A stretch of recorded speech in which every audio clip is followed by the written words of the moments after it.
Celine Evangelista dan Stephen William pisah, Ibu Celine ungkap fakta sebenarnya. Kabar keretakan rumah tangga Celine Evangelista dengan Stephen William menyeruak. Ibunda pesinetron Celine Evangelista, Vincentia Nurul, angkat bicara seputar kabar miring rumah tangga putrinya dengan Stephen William. Sudah sepekan belakangan ini, rumah tangga Celine Evangelista dan Stephen William dikabarkan tengah retak.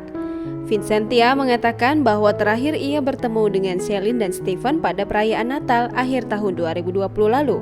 Ia melihat tak ada masalah besar dalam pernikahan putrinya. Menurut Vincentia, Celine sudah pernah gagal berumah tangga.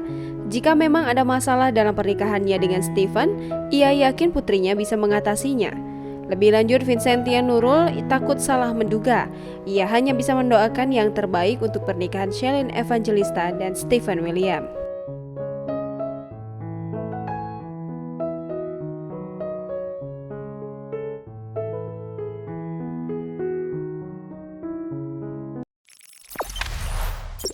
Jangan lupa subscribe, share, komen, dan like ya!